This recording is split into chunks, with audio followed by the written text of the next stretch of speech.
আমি আমার জমিনের মাঝে কিছু গাছ লাগাইছিলাম, আর দেখেন গাছগুলাতে এটা আমাদের টাঙ্গাইলের ভাষায় আমরা ভ্যারাইটি গাছ বলি। দেখেন কী অবস্থা করে রাখছে, এমনকি প্রত্যেকটা গাছেই। এই গাছগুলো এখন কিভাবে কাটবো, হয়তো বা গুড় কেটে দিলে এগুলো মরে যাবে, কিন্তু 2 দিন পর তো আবার ওটা শুরু হইব। এই বিষয়ে যদি কারো কোনো অভিজ্ঞতা থাকে, এগুলা কি দিলে, কি ব্যবহার করলে এগুলো একদম নির্মূল হয়ে যাবে জমিন থেকে। দেখেন কি অবস্থা, এগুলাতে আমার গাছের 12টা বাজাই দিব। অলরেডি কয়েকটা গাছ এগুলার ওজনে কিন্তু ভাঙ্গা পড়ছে, দেখছেন ওই যে ওইটা কিন্তু ভাঙ্গা পড়ছে, ওই যে দেখতেছেন। আসলে খুব ভয়ানক একটা অবস্থা। আমি প্রবাসে থাকি, আসলে দীর্ঘদিন পর পর আসি, আর আসার পরেই দেখি আমার গাছগুলা এইরকম নাজেহাল অবস্থায় থাকে। খুব কষ্ট লাগে যে আসলে একটা ছেলেও আবার পরে মাদ্রাসায়, সেও আসতে পারে না।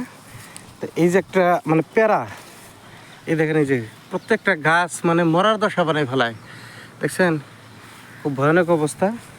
তাই আমি আপনাদের পুরোটা ঘুরে ঘুরে দেখানোর চেষ্টা করব। খুব খারাপ একটা অবস্থা করে ফেলাইছে। এখন আমি কি করলে এই গাছগুলার সমস্যার সমাধান হবে, আমি খুব টেনশনে আছি। দেখেন এই যে মানে পুরাটাই পাহাড়ি জঙ্গলের মতো হয়ে গেছে, দেখছেন কি ভয়ানক এক অবস্থা। আর গাছ অলরেডি অনেকগুলো মরেও গেছে এই পাতার কারণে। এইগুলা কি গাছ, এই দেখেন এটা তো মারা যাবে 100%। এই যে এটা তো অলরেডি মরে গেছে। এই যে এগুলারও খুব খারাপ অবস্থা। তো যা হোক, আসছি একটা কাঁচি নিয়ে এগুলো সব পরিষ্কার করব। কিন্তু পরিষ্কার আনতে ভাবছিলাম যে হয়তো বা খুবই কম, অল্প স্বল্প হবে, কিন্তু এত বেশি যে জড়াইয়া ধরছে এই গাছগুলা, এটা আমি জানতাম না। দেখেন খুব খারাপ অবস্থা। যা হোক, তো যদি কারো কোনো পরামর্শ জানা থাকে অবশ্যই জানাবেন। আর এগুলা কীভাবে আসলে এই জমিন থেকে ধ্বংস করা যায়, বাগান থেকে একটু জানাবেন। মানে খুব টেনশনের মধ্যে পড়ে গেছি, এতটা টেনশনের মধ্যে পড়ে গেছি যে এত ঘাস পরিষ্কার করতে গেলে মিনিমাম আমার 4 থেকে 5 দিন সময় লাগবে। তারপরেও করতে হবে, যেহেতু নিজের জমি, নিজের গাছ, এগুলো না করলে আর উপায় নাই।